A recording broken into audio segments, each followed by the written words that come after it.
إنا لله وإنا إليه راجعون. waxaa saakay maanta geeriyootay farxiyo the boss lady gabadhii oo qabay fanaankii dayacdal nuurshe farxiyo ayaa saakay ku geeriyootay magaalada muqdisho.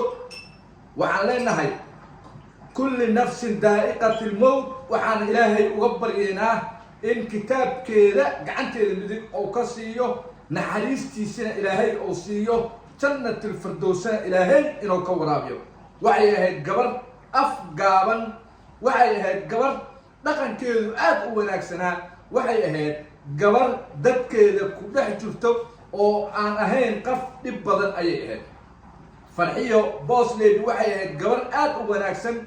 waxaana ka dareemi kartaan sida maanta shacabka Soomaaliyeed oo dhan ay uga gilgasheen ama ay uga naxeen geeridii ku timid walaasheen farxiyo boss lady. ilaahay ha u naxariisto ayaan leenahay. farxiyo ayaa horay dhowr mar u hadashay ayada oo ka hadlaysa xaaladeeda. waxaad moodaa in geerida in la tusiyey ayaa moodaa, oo xataa qoraalkan aad arkaysaan waxay ugu duceynaysaa xaajigeedii ayay ugu duceynaysaa oo ay leedahay farxiyo waxay leedahay abaalkaaga wax aan ku gudo ma aqaan, waxaad ii xafiday, waad i xafiday, xanuuno badanna waad iigu sabirtay ayay leedahay. qalbigayga waa ilaalisay, waxaa ii noqotay aabe, darajada nin waa iiga weyn tahay. waxaana dareemayaa inaad iigu naxariisatay sidii gabadhaada. alxamdulilah, ilaahay ayaa mahad leh, guurkaa ii hagaajiyey adduun iyo aakhiro, allaha kuu naxariisto ayay leedahay.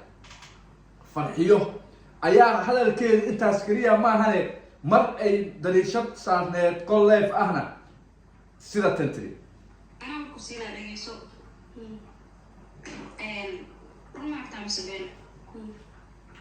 قلينك أنا موجي BBL كيو متخانة سيليكون كأنا كوسو مكاي، لكن كان أنا وحضرتك يقول أو حاجة وحبور كجرو سليد السكر وعن كخالن كتا، أنت قلين كان جليكون وعن كسم خالن كتا، يعني وحقومي مسمى تخانة كي يعني كلا، أنت هذا فيري أسبوع حدا عملت عنه وإسدريما، هذا إسحب بدون يسلوكله وحول برضه وقاعد أفيق عن واي. exercise كجيبه قرحنا شيء وصوصارة قرحنا farxiyo allaha u naxariisto. maantay ayay ugu dambeyn waxay u hoyatay gurigeedii saxda ahaa. qof kasta oo dunidan jooga, qof kasta oo koonkan ilaahay keenay, maalin ayuu geerida dhedhemi doonaa oo mataqaanaa laga wada nixi doonaa. maalin ayuu tastigaray doonaa. kulli nafsin daa'iqatil mawt ayuu ilaahay yidhi. walaasheen farxiyo dad faamilkeedii, ehelkeedii, caruurteedii iyo saygeedaba waxaan leenahay ilaahay samir iyo iimaan ha ka siiyo. waxay ahayd geeri aad u naxdin badan oo dadka Soomaaliyeed iyo dadka ku dhaqan caasimadaba ka nixisay ayay ahayd. balse farxiyo astaamo fiican ayay lahayd oo ah gabar afgaaban, wanaagsan, dadkuna ka nabad galaan ayay ahayd. odageedana sida aan meelaha ka arki jirnay u ahayd baari ama ahayd gabar raaliya ah.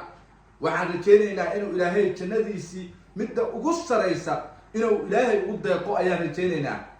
muuqaalka kan hadduu ku soo gaaro si aan ula qaybsanno tacsida faamilkaas, xanuunkana aan ula dareenno, muuqaalka kan sii sheergaray si walaasheen farxiyo ay u hesho duco. dad badan oo Soomaaliyeed ayuu gaari doonaa marka aad sheergarayso. dad badan ayaana u ducey doono.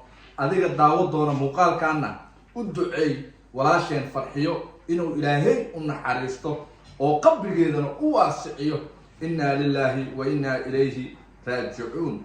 waxaan leenahay farxiyo sabir iyo iimaan allah ka siiyo qoyskeeda iyo caruurteeda iyo dhammaan dadka Soomaaliyeed. muuqaalkan hadduu ku soo gaaro si walaasheen ay duco u hesho sii sheergaray.